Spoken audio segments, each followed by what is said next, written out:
মাজমাউল উলামা আল ওয়াইজিন বাংলাদেশ কেন্দ্রীয় কমিটির মতবিনিময় সভা গতকাল ২৭ আগস্ট রোজ বুধবার ঢাকার মিরপুরে মাজমাউল উলামা আল ওয়াইজিন বাংলাদেশ কেন্দ্রীয় কমিটির বাংলাদেশের বিভিন্ন জেলার সংগঠনের প্রতিনিধিদের সাথে মতবিনিময় সভার আয়োজন করা হয়। উক্ত মতবিনিময় সভায় প্রধান অতিথি হিসেবে উপস্থিত ছিলেন শাইখুল হাদিস আল্লামা আব্দুর রহিম কাসেমি সাহেব, ঢাকা। প্রধান মেহমান হিসেবে উপস্থিত ছিলেন ঐতিহ্যবাহী সাভার রাজপুলবাড়িয়া মাদ্রাসার সুনামধন্য শাইখুল হাদিস আমিনুল ইসলাম পীর সাহেব। প্রধান আকর্ষণ ছিলেন জনাব মোহাম্মদ নাজিয়াত হোসেন, প্রধান নির্বাহী কর্মকর্তা মৌসান মার্কেটিং গ্রুপ। উক্ত মতবিনিময় সভা পরিচালনা করেন সংগঠনের চেয়ারম্যান মাওলানা জোবায়ের আহমেদ যুক্তিবাদী সাহেব। বিশেষ অতিথি হিসেবে বক্তব্য পেশ করেন মাওলানা নজরুল ইসলাম সাহেব, সহসভাপতি কেন্দ্রীয় কমিটি। সংগঠনের উদ্দেশ্যে গুরুত্বপূর্ণ বক্তব্য পেশ করেন বিশিষ্ট ইসলামী স্কলার, হাজারো তরুণদের আইডল হাফেজ মাওলানা মুফতি নুরুল আফসার ফারুকী, যুগ্ম মহাসচিব মাজমাউল উলামা আল ওয়াইজিন বাংলাদেশ কেন্দ্রীয় কমিটি।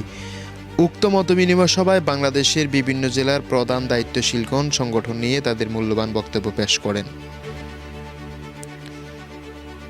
শুভেচ্ছা অতিথি হিসেবে উপস্থিত ছিলেন জনাব মোহাম্মদ আবুল কাশেম সাহেব, বিশিষ্ট ব্যবসায়ী ও পরিচালক ফাতেমা মেটাল লাকসাম। মতবিনিময় সভা শেষে সংগঠনের কেন্দ্রীয় যুগ্ম মহাসচিব সাংবাদিকদের সাক্ষাৎকারে বলেন, মাজমাউল উলামা আল ওয়াইজিন সম্পূর্ণ অরাজনৈতিক সংগঠন। এটা ইসলাম ও দেশের কল্যাণের জন্য উলামায়ে কেরামদের ঐক্যবদ্ধ প্ল্যাটফর্ম। তাই দেশের সকল আলেম উলামা ও মুসলমানদের কাছে সংগঠনের কল্যাণ কামনা করে দোয়ার আবেদন করেন এবং সুন্দরভাবে অনুষ্ঠানটি শেষ হওয়ায় সারা দেশের সকল জেলা কমিটিকে ধন্যবাদ দিয়ে কৃতজ্ঞতা প্রকাশ করেন। যে মাজমাউল উলামা যদিও কারো চোখে এখন ছোট মনে হয়, আমি মনে করি সামনের দিনে মাজমাউল উলামা কোনো সংগঠন নয়, এটা আন্তর্জাতিক লেভেলের সংগঠন থাকবে, ঠিক কিনা বলে? এবং ইনশাআল্লাহ আমরা সে হারে কাজ করছি। আপনারা জেনে আনন্দিত হবেন, আমাদের মোটামুটি আন্তর্জাতিক লেভেলও আমাদের কমিটি গঠন হয়েছে এবং হচ্ছে। তো আমি বলবো মাজমাউল উলামা আল ওয়াজিনের সদস্য হয়ে যেই আলেম কোনো জায়গায় নির্যাতিত হবে, কেন্দ্রীয় কমিটির পক্ষ থেকে আমি ঘোষণা দিচ্ছি, আমাদেরকে জানানোর সাথে সাথে যেই আলেমের সাথে কোনো মসজিদ কমিটি, কোনো মাদ্রাসা কমিটি অন্যায় করবে, জুলুম করবে, মাজমাউল উলামা কেন্দ্রীয় কমিটিকে জানানোর সাথে সাথে আমরা তাৎক্ষণিক ব্যবস্থা নিব ইনশাআল্লাহ। তাহলে আপনাদের কোনো ভয় নাই, আপনারা খেদমত করবেন আল্লাহ সন্তুষ্টির জন্য। আপনারা জাতির বড় বড় রাহবার, আপনারা এক একজন এক এক জেলার বড় বড় আলোচক, আপনাদের সম্মুখে আমি আলোচনা করে আপনাদের মূল্যবান সময় নষ্ট করব না।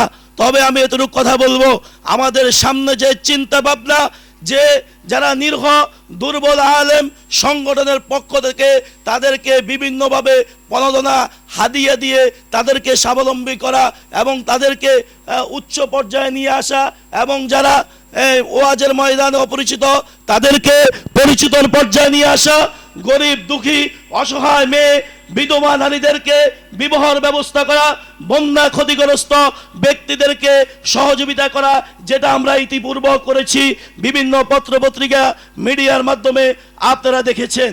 তাই আমি আজকে বলবো ইনশাআল্লাহ মাজমাউল উলামা আল ওয়াজিন বাংলাদেশ এটা শক্তিশালী এবং সুপরিচিত একটা সংগঠন। ইনশাআল্লাহ আপনাদের দোয়া অচিরেই আরো বিপ্লব ঘটবে। ডেস্ক রিপোর্ট, দৈনিক আমার বার্তা, ঢাকা।